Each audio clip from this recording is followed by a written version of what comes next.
Hello दोस्तों, स्वागत है आप सभी व्यूवर्स का हमारे चैनल सिद्धि IAS पे। तो बीपीएससी मेंस प्रिपरेशन सीरीज़ में अभी हम लोग साइंस एंड टेक्नोलॉजी पे काम कर रहे हैं। उसी सीरीज में जो अगला टॉपिक है वो है आर्टिफिशियल इंटेलिजेंस का। तो आर्टिफिशियल इंटेलिजेंस हम लोग देखते हैं क्या होता है। ये उस क्षमता को बोलते हैं जो कि मशीन के अंदर में हम लोग डेवलप करवाते हैं, और वो मशीन जो है जनरली वैसी चीज़ें जो कि ह्यूमन इंटेलिजेंस के साथ में एसोसिएटेड होती हैं, जैसे थिंकिंग, किसी चीज़ को परसीव करना, उसके बारे में सीखना, प्रॉब्लम सॉल्विंग स्किल या डिसीजन मेकिंग स्किल। तो ये सारी चीज़ें जो जनरली ह्यूमन के साथ में एसोसिएटेड होती हैं, कोई मानव वैसे वैसे चीज़ों को करता है, वो सारी एबिलिटी किसी मशीन में डेवलप कराना, इसी चीज़ को हम लोग आर्टिफिशियल इंटेलिजेंस बोलते हैं। तो मेन इसका मकसद ये है कि हम लोग वैसे इंटेलिजेंट मशीन बना दें जो कि एज इफिशियंट एज ह्यूमंस हों, प्रॉब्लम सॉल्विंग में, डिसीजन मेकिंग में, सोचने में। तो उसमें हर दिशा से वो उस दिशा में बिल्कुल ह्यूमन के बराबर हों और उसके साथ ही वो काम कर सकें। इसके प्रकार को अगर देखेंगे तो प्रकार इसका दो टाइप का इन जनरल माना जाता है, वीक एआई और स्ट्रांग एआई। तो वीक एआई क्या है कि इसमें वीक बोलना ही गलत है, इसको नैरो एआई बोलना ज़्यादा बेहतर है, क्योंकि इसमें आप आर्टिफिशियल इंटेलिजेंस का यूज करते हैं और उसमें जो यूसेज है वो मशीन लर्निंग का यूज करते हैं। मशीन लर्निंग क्या होता है वो हम लोग आगे अभी स्लाइड में मिलेगा। जबकि स्ट्रांग एआई क्या है, जिसमें आप डीप लर्निंग का यूज करते हैं। और जो स्ट्रांग एआई है उसमें मूल मकसद क्या है कि जो इंटेलिजेंस लेवल ह्यूमन का है वो आप लेके आए जनरल इंटेलिजेंस के through, artificial general intelligence AGI के थ्रू, प्लस साथ में बियॉन्ड ह्यूमन कैपेसिटी भी कुछ चीजें हैं जो हम चाहते हैं कि उसमें सुपर इंटेलिजेंस के तौर पे डेवलप हो। इसको टर्म दिया गया है आर्टिफिशियल सुपर इंटेलिजेंस। तो ये दोनों चीजें अगर हम डेवलप कर देंगे और उसको जिस फील्ड में रखेंगे उसको स्ट्रांग एआई बोलेंगे। इसमें दो चीज होती है, मशीन लर्निंग और डीप लर्निंग। दोनों ही आर्टिफिशियल इंटेलिजेंस का ही पार्ट है, तो उसके सब फील्ड के तौर पे आता है। इस इमेज में इस चीज को क्लियर किया गया है। जैसे आर्टिफिशियल इंटेलिजेंस में आप वैसा ह्यूमन बना रहे हैं जो कि वैसा मशीन बना रहे हैं जो कि ह्यूमन इंटेलिजेंस को मैच करेगा। जबकि मशीन लर्निंग में क्या है, मशीन लर्निंग में वैसा एल्गोरिदम हम उस मशीन में डेवलप कर देते हैं जिसमें एक स्पेसिफिक पैटर्न पे हम उसको मशीन को सिखा देते हैं कि अगर ऐसा कुछ अगर पैटर्न आपको मिलता है तो मशीन को ऐसा रिएक्ट करना है। तो वो उस सिचुएशन में खुद ब खुद बाकी डाटा से भी सीख के वैस टाइप का अगर मिलता जुलता कुछ भी सिचुएशन अगर मिल जाता है तब वो अपना आउटपुट दे देता है, वो इन जनरल करेक्ट रहेगा। लेकिन उस फॉर्मेट से उस डाटा में कुछ बदलाव आ जाए, उसके फॉर्मेटिंग में कुछ अलग या फिर कुछ और चीजें हो जाएं, तो वो उसमें मशीन लर्निंग वाला जो सिस्टम रहेगा वो गलत निर्णय लेगा। उसको सही करने के लिए वहां पे ह्यूमन इंटरवेंशन की आवश्यकता होगी। ये मशीन लर्निंग में होता है। मशीन लर्निंग मतलब मशीन अपने आप से ही खुद थोड़ा बहुत चीज सीख रहा है, वो मशीन लर्निंग है। नेक्स्ट है आपका डीप लर्निंग। इसमें हम लोग यूज करते हैं आर्टिफिशियल न्यूरल नेटवर्क। ये क्या है कि बिना ह्यूमन इंटरवेंशन के कुछ एक्यूरेट कंक्लूजन तक, चीजों तक पहुंचने की कोशिश करता है। इसमें डीप लर्निंग का यूज होता है। तो आर्टिफिशियल जो न्यूरल नेटवर्क है वो भी एक तरीके का एल्गोरिदम ही है जो हम उसमें डालते हैं, और उसमें वो वैसे बहुत सारे लॉजिकल क्वेश्चंस को आंसर करने में सक्षम हो जाता है जो कि इन जनरल ह्यूमंस के साथ एसोसिएटेड होते हैं। जैसे मशीन लर्निंग में आप उसको रिस्पॉन्ड करना किसी मशीन को बता देते हैं कि इस पर्टिकुलर वे में आपको रिस्पॉन्ड करना है, कुछ 5 चीजें हैं इसमें से मिलती जुलती चीजें ही रहेंगी, तो आप उस तरीके से रिस्पॉन्ड करेगा वो मशीन। अगर उससे बाहर चला जाता है तो फिर ह्यूमन इंटरवेंशन चाहिए। जबकि डीप लर्निंग में क्या है, आपको ह्यूमन इंटरवेंशन की आवश्यकता ही नहीं है, कुछ नया भी आ जाता है तो उसको वो टैकल कर पाने में सक्षम होता है बिना किसी ह्यूमन इंटरवेंशन के। इसी चीज को यहां पे बताया गया है कि मशीन लर्निंग में आप स्पेसिफिक स्ट्रक्चर्ड डाटा देते हैं। स्ट्रक्चर्ड डाटा कहने का मतलब क्या है कि आप स्पेसिफिक फॉर्मेट में उसको डाटा देते हैं। जैसे अगर वो ABCD जानता है तो उसको क ख ग के फॉर्मेट में अगर हम डाटा अगर दे देंगे तो वो उसको रीड नहीं कर पाएगा। तो हम लोग को पहले ABCD फॉर्मेट में कन्वर्ट करना पड़ेगा, then only it can generate the output. जबकि डीप लर्निंग में क्या है, इसमें भी सेट ऑफ आप एल्गोरिदम ही उसको देंगे, लेकिन उसको आर्टिफिशियल न्यूरल नेटवर्क के फॉर्म में रहेगा जिसमें कि वो खुद से भी बहुत सारी एक्टिविटीज परफॉर्म कर पाने में सक्षम रहेगा बिना किसी ह्यूमन इंटरवेंशन के, तो इसको डीप लर्निंग बोलेंगे। की जो डिफरेंस है दोनों में वही आपका कि आपको डाटा किस प्रकार से दिया जाता है मशीन को। तो डाटा स्ट्रक्चर्ड फॉर्मेट में एक स्पेसिफिक फॉर्मेट में रहेगा, जैसे मान लीजिए एक्सेल में हम डाटा दे रहे हैं तो एक्सेल में ही उसको समझ में आता है, बाकी कोई और फॉर्मेट में अगर डाटा देते हैं तो उसको समझ नहीं पाता है। तो ये चीज आपको डीप मशीन लर्निंग में ये चीज करना पड़ेगा। डीप लर्निंग में क्या है कि उसको भी स्ट्रक्चर्ड ही देना पड़ेगा, लेकिन इसके पास 4-5 ऐसी चीजें खुद भी डेवलप की हुई होंगी जिसमें ये अनस्ट्रक्चर्ड डाटा को भी अपने स्पेसिफिक स्ट्रक्चर में वो कन्वर्ट करके आगे प्रोसेस कर सकता है। लेकिन उसका भी कुछ लिमिटेशन है कि वो बिल्कुल ही रैंडम डाटा रहेगा, तो उसके साथ में फिर कैसे करना है, तो वहां पे डीप लर्निंग में भी कुछ फेलियर आ सकता है। हो सकता है कि वो आर्टिफिशियल न्यूरल नेटवर्क का जितना उसको सिखाया गया है उसके बियॉन्ड वो चीज़ें चली जाएं, उसके समझ में ना आए, तो उससे जो आउटपुट मिलेगा हो सकता है उसमें डाटा में एरर हो, उसमें क्वालिटी ऑफ जो रिजल्ट है वो कॉम्प्रोमाइज हो सकता है। इसका एग्जाम्पल अगर देख ले हम लोग, तो एग्जाम्पल के तौर पे रोबोटिक प्रोसेस ऑटोमेशन। वैसे सारे जगह पे जहाँ की बहुत ज़्यादा काम है, रिपीटेटिव वर्क है, तो वैसे में इंडस्ट्री में हम लोग ऑटोमेशन की व्यवस्था कर सकते हैं जिसमें कि आर्टिफिशियल इंटेलिजेंस टेक्नोलॉजी का यूज किया जा सकता है। नेक्स्ट आपका नेचुरल लैंग्वेज प्रोसेसिंग। इसमें अगर स्पेसिफिक कोई टोन है, किसी स्पेसिफिक सेंडर से कोई डाटा आ रहा है, तो उसको प्रोसेस कर पाए मशीन खुद से। फॉर एग्जाम्पल जो आपका मेल होता है, ईमेल होता है, तो आप जीमेल में जब जाके देखेंगे तो बहुत सारा स्पैम में अपने आप ही मेल पड़ा होता है। तो वो एक्चुअली उसको सिखाया जा चुका है कि इस तरीके का कोई भी चीज अगर आता है तो वो उसको स्पैम काउंट करके चलना है, तो वो खुद उसको जंक के तौर पे काउंट करेगा, खुद उसको स्पैम में डाल देगा।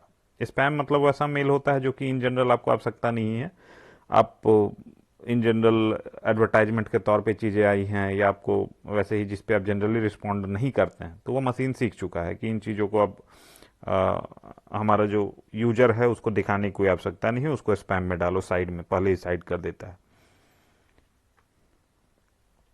नेक्स्ट आपका पैटर्न रिकॉग्निशन। जैसे आपका फ़ोन में पैटर्न लॉक होता है, ये सारा चीज़ होता है, फेस लॉक होता है, तो ये सारी चीज़ें ऑटोमेशन के थ्रू और आर्टिफिशियल इंटेलिजेंस के थ्रू मशीन को सिखाई जा सकती है। सिमिलरली मशीन विजन है, जैसे ह्यूमन विजन होता है, तो इसका कुछ लिमिटेशन है। जैसे आप बियॉन्ड दी वॉल नहीं देख सकते हैं, एक स्पेसिफिक लिमिट तक देख सकते हैं, तो ये सारी चीज़ों को हम प्रोग्राम करके उसके बियॉन्ड भी बढ़ा सकते हैं, तो इसको मशीन विजन का नाम दिया गया। अगला आपका मशीन लर्निंग है। मशीन लर्निंग में वही मशीन लर्निंग और डीप लर्निंग दोनों चीज़ आएगा। तो इसके बेसिस पे आप प्रेडिक्ट कर सकते हैं चीज़ों को, प्रेडिक्टिव एनालिसिस बनाते हैं, उसको ऑटोमेट कर सकते हैं, चीज़ों को आगे बता सकते हैं। तो ये सारा जो है एप्लीकेशन इसके बेसिस पे डेवलप होगा। फिर फाइनली इसको यूजेबल फॉर्मेट में कैसे हम लोग देखते हैं, तो फॉर एग्जाम्पल आपका सेल्फ ड्राइविंग कार जो टेस्ला का लेके आया था, टेस्ला, तो टेस्ला कंपनी कार लेके आई थी। इसमें क्या है कि कार के अंदर में हम लोग आर्टिफिशियल इंटेलिजेंस डेवलप कर देते हैं ताकि वो अपने आसपास के सराउंडिंग को देखे, आसपास के कैमरे से इनपुट ले, रोड पे क्या क्या चीज़ें हो रही हैं, ट्रैफिक सिग्नल क्या है, आसपास में कितनी गाड़ियाँ चल रही हैं, आसपास से कोई आदमी तो नहीं गुजर रहा है, तो ये सारी चीज़ों को प्रोसेस कर पा रहा है खुद से कार, और खुद वो कार को ड्राइव कर रहा है। उसके हिसाब से कहाँ पे एक्सीलरेटर देना है, कहाँ पे ब्रेक लगाना है, तो इन चीज़ों में डिसीजन वो खुद ले पा रहा है। तो ये आर्टिफिशियल इंटेलिजेंस का एक एग्जाम्पल हो गया। सेकेंड एग्जाम्पल आते हैं तो डिजिटल असिस्टेंट या स्मार्ट स्पीकर, जैसे सिरी है, एलेक्सा है या गूगल असिस्टेंट है, तो ये आर्टिफिशियल इंटेलिजेंस ही यूज करते हैं जिसमें ये आपके वर्ड को सुनते हैं, उस वर्ड को स्पेसिफिक टेक्स्ट में कन्वर्ट करते हैं और उस टेक्स्ट के अकॉर्डिंग क्या कमांड है वो रिकॉग्नाइज करके उसको प्ले करते हैं। नेक्स्ट आपका ट्रांसलेशन के फॉर्मेट में, तो गूगल ट्रांसलेटर आपके जो आप बोलते हैं, जो आप लिख के देते हैं, उसको स्पेसिफिक किसी लैंग्वेज में ट्रांसलेट कर देता है। फेशियल रिकॉग्निशन, आपके फ़ोन को अनलॉक करने के लिए, या फिर घर में कोई इंट्रूडर आया है, कोई बाहरी आदमी घुस गया है, तो उसको रिकॉग्नाइज करने के लिए। लीगल सेक्टर में देखें तो बहुत सारी पेंडेंसी है, तो अगर सिमिलर केसेस का अगर ऑटोमेशन हो जाए तो उसमें सिमिलर टाइप का ही सॉल्यूशन निकल के आएगा, तो ये एनालिसिस करने का काम आर्टिफिशियल इंटेलिजेंस को दिया जा सकता है। आगे देखें मैन्युफैक्चरिंग सेक्टर में, तो मैन्युफैक्चरिंग में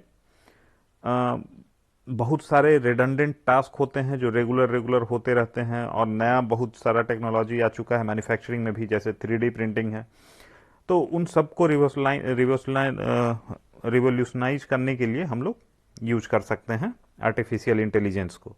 गेमिंग के सेक्टर में बहुत ज़्यादा पोटेंशियल है, बहुत सारे नए नए गेम्स आ रहे हैं, वहाँ पे इसका यूज कर सकते हैं। साइबर सिक्योरिटी की दिशा में इसका यूज कर सकते हैं हम लोग। साइबर सिक्योरिटी में हम लोग एनालाइज कर सकते हैं किस तरीके के साइबर अटैक हमारे पास संभव है, या फिर क्या वल्नरेबिलिटी है हमारे सिस्टम की। तो वो सारे चीज़ों को एक्सप्लोर करने में आर्टिफिशियल इंटेलिजेंस एक इम्पॉर्टेंट रोल प्ले कर सकता है। फिर आपका स्मार्ट सिटीज एंड इंफ्रास्ट्रक्चर वहाँ पे काम आ सकता है। जैसे मान लीजिए कोई स्मार्ट सिटी बना है, अब किसी वैसी सुनसान गली है तो वहाँ पे लाइट अपने आप ऑफ हो जाए, स्मार्ट लाइटिंग।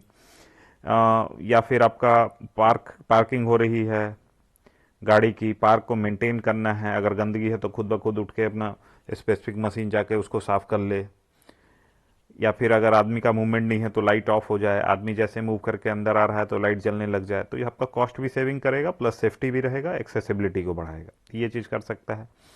फिर स्पेस सेक्टर में हम लोग देखें तो इंटेलिजेंट रोबोट्स यूज किए जा रहे हैं, जिनको कि हम लोग इंफॉर्मेशन उसमें फीड करते हैं, उसके बेसिस पे उसको यूज करते हैं स्पेस भेजने के लिए बहुत सारे चीज़ों को।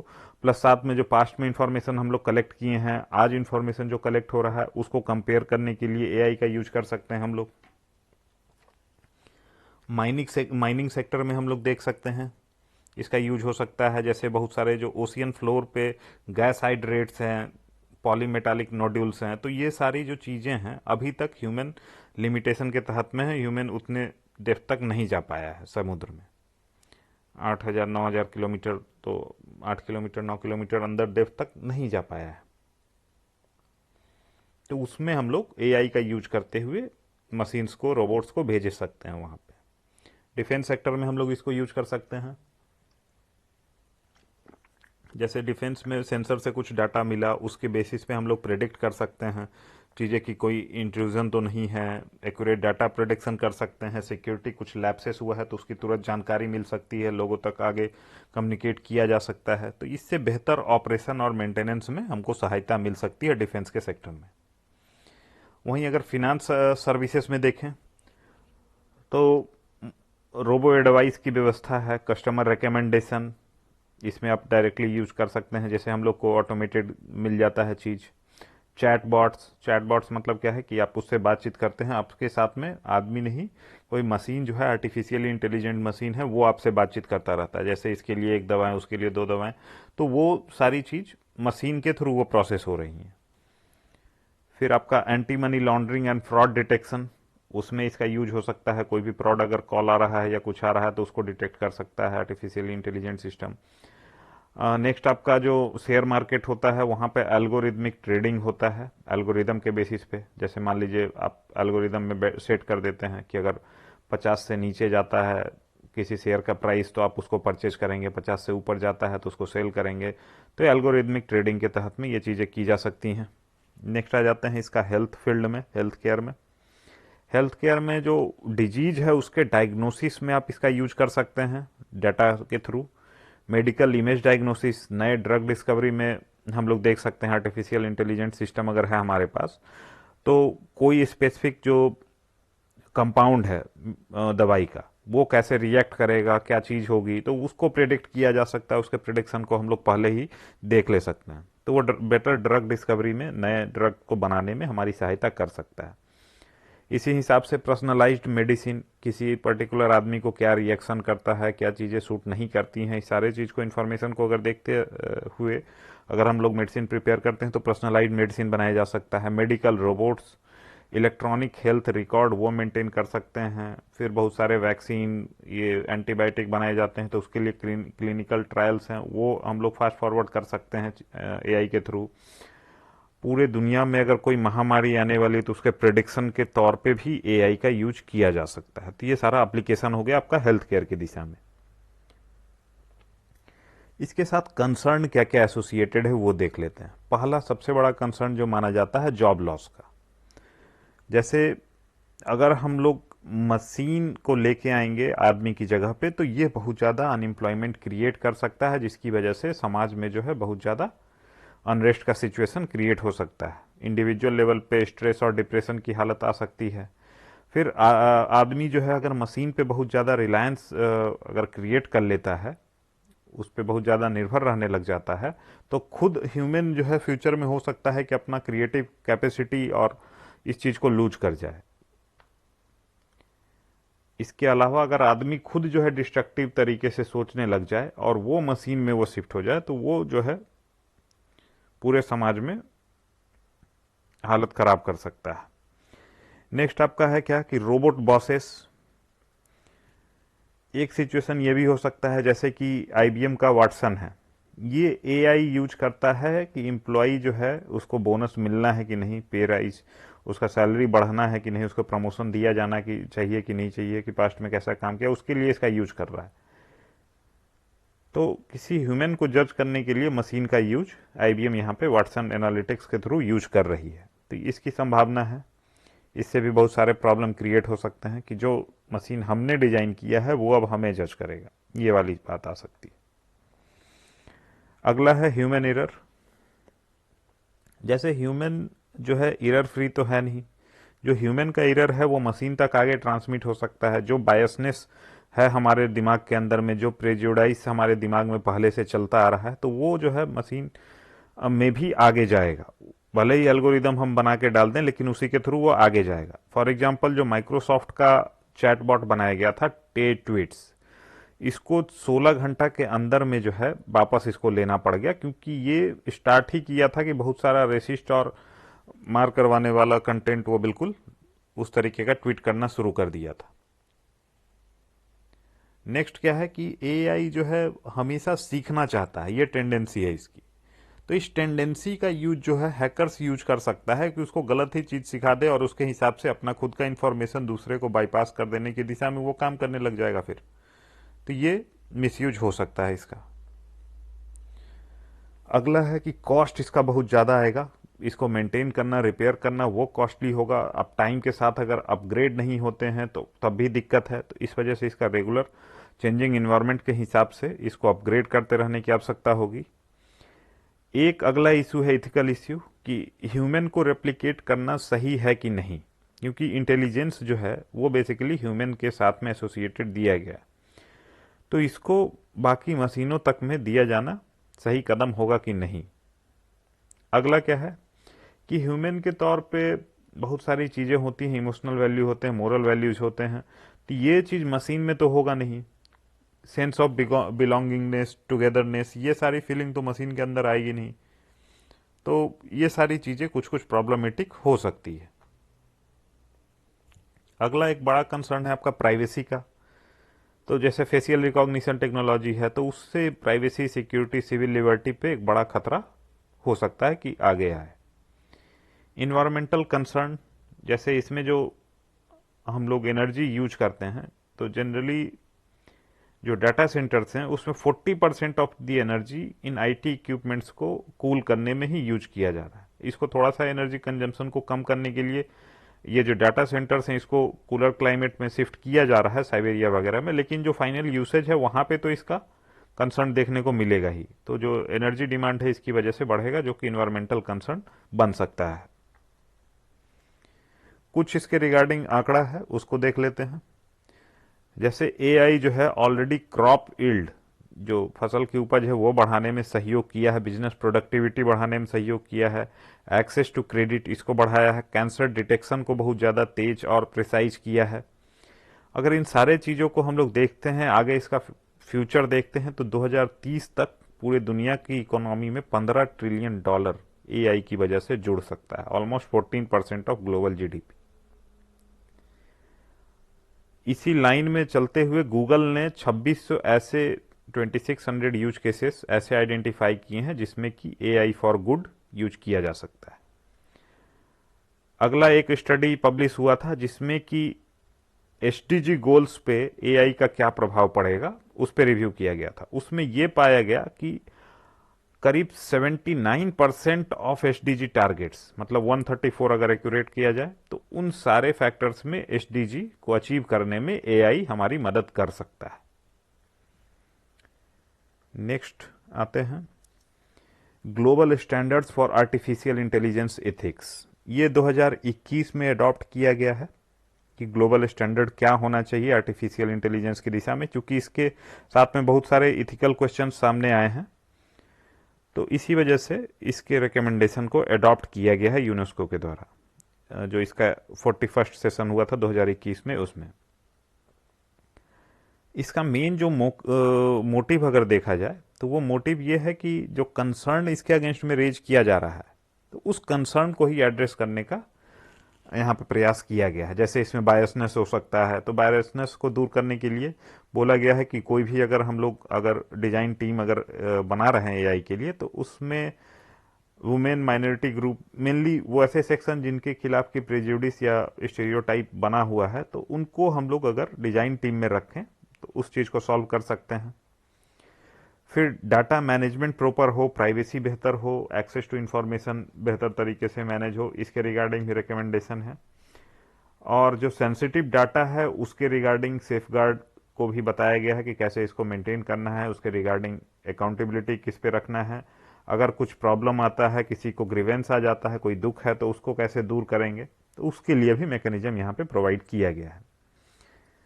तो ये रिकमेंडेशन उसी सारे चीज को लेकर के चला है। इसमें साथ में ये भी सजेस्ट करता है कि इस तरीके का कोई सिस्टम अगर हम लोग डेवलप करते हैं तो इसको कोई भी मास सर्विलेंस के लिए यूज नहीं किया जाएगा, लोगों की प्राइवेसी पे इससे खतरा नहीं आना चाहिए।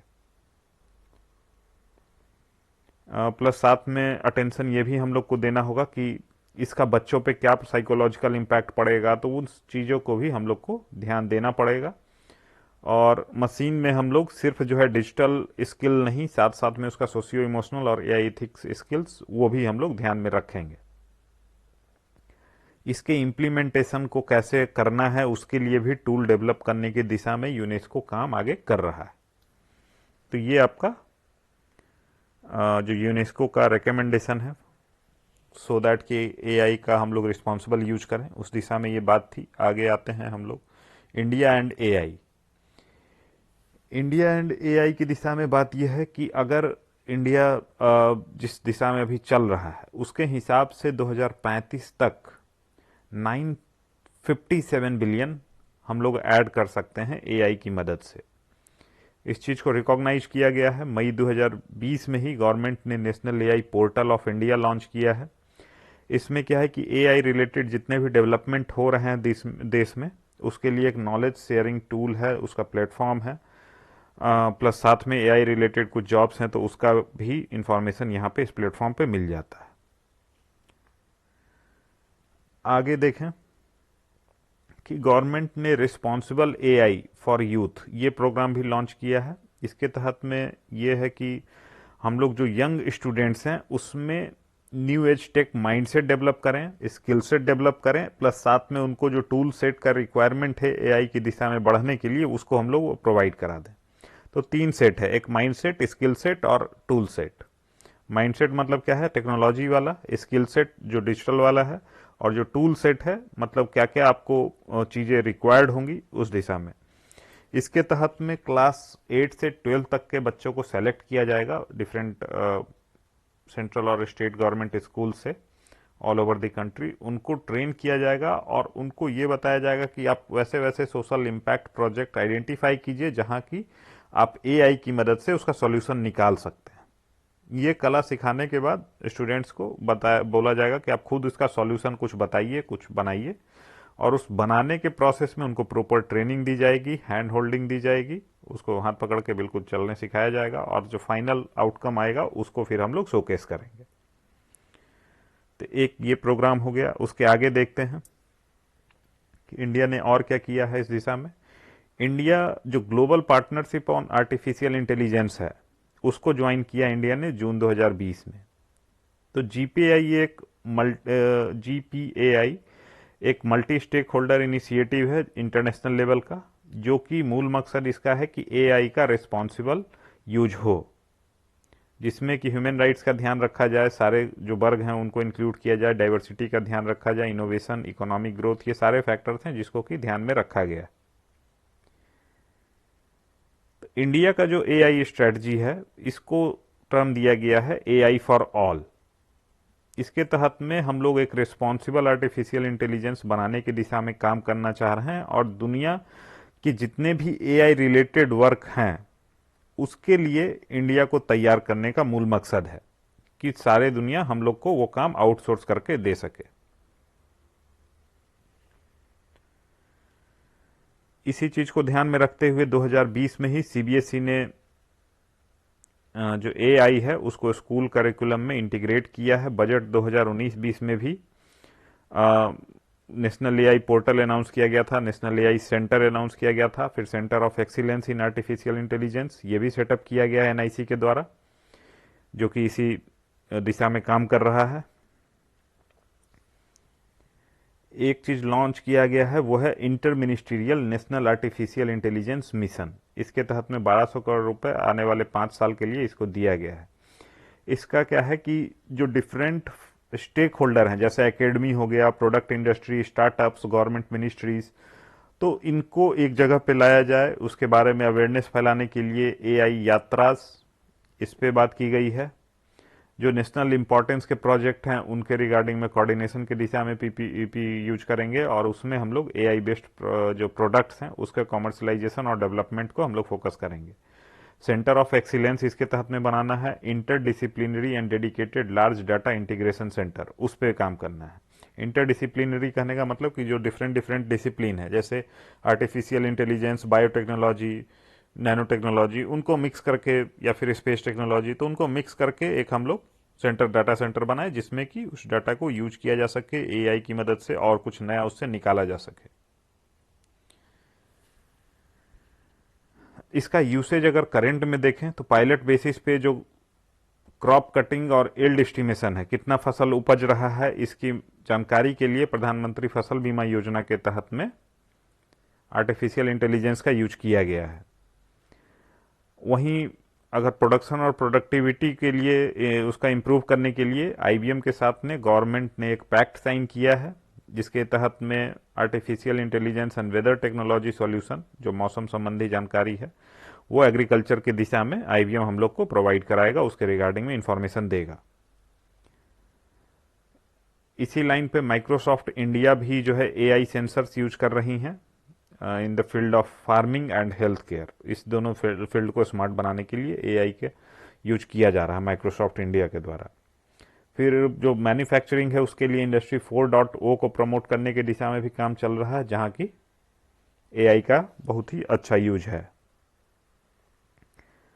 अब इंडिया में अगर एआई रिलेटेड रिसर्च की बात की जाए तो ये नंबर ऑफ जर्नल जो पब्लिश किए गए उसकी बारे में जानकारी है। तो सबसे ज़्यादा जो जर्नल पब्लिश किया गया चाइना के द्वारा 63,000 के आसपास। इंडिया जो है इसमें 5वें नंबर पे है, तो करीब 14,000 जर्नल इंडिया के द्वारा पब्लिश किया गया है। तो इस डायरेक्शन में हम लोग वर्ल्ड 5th चल रहे हैं, तो बहुत ज़्यादा पीछे नहीं है, बट स्टिल जो गैप है चाइना और इंडिया में वो बहुत ही ह्यूज है, तो उस पर काम करने की ज़रूरत है हमारे पास। पोटेंशियल अगर देखें कि कितना हम लोग की जीडीपी में जोड़ सकता है, तो वही 957 बिलियन, लगभग 1 ट्रिलियन इंडियन इकोनॉमी में 2035 तक जोड़ सकता है। 3 तरीके हैं, एक इंटेलिजेंट ऑटोमेशन, बेहतर तरीके से ऑटोमेशन हो, नेक्स्ट आपका ह्यूमन प्लस मशीन, उसको हम लोग यूज करें, और तीसरा चीज़ प्रोडक्टिविटी को इंक्रीज करने में।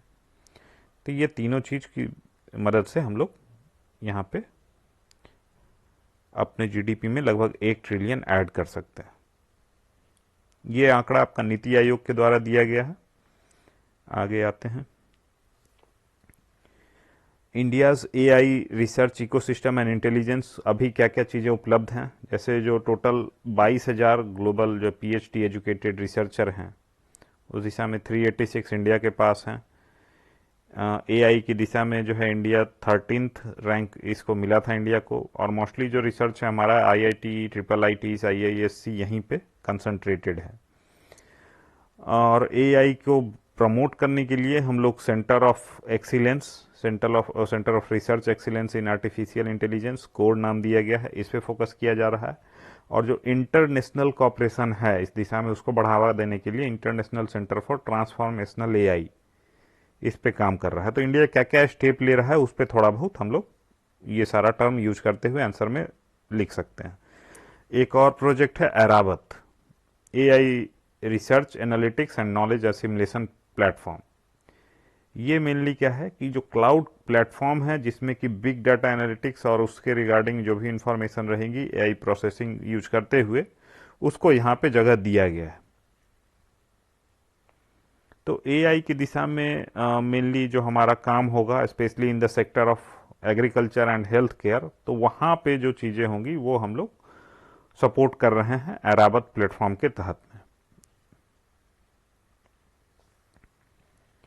अब भारत में देखें तो हम लोग के पास पोटेंशियल है इंटेलिजेंट ऑटोमेशन के मदद से हम लोग इसको आगे बढ़ा सकते हैं कि वैसे सारे टास्क जहाँ की बहुत ज़्यादा कम्प्लेक्सिटी इन्वॉल्व है, बहुत ज़्यादा हम लोग को रिडंडेंट है, बहुत ज़्यादा इश्यूज आते हैं, तो उसको हम लोग ऑटोमेट कर सकते हैं। फिर लेबर एंड कैपिटल ऑगमेंटेशन में हम लोग इसका मदद कर सकते हैं क्योंकि जो ह्यूमन्स हम लोग वहाँ पे रिडंडेंट वर्क में यूज कर रहे थे उसको और प्रोडक्टिव यूज में हम लोग लगा सकते हैं। फिर इससे जो ज़्यादा इनोवेशन निकल के आएगा उसको बाकी सारे इंडस्ट्री तक हम लोग इसको पहुँचा सकते हैं।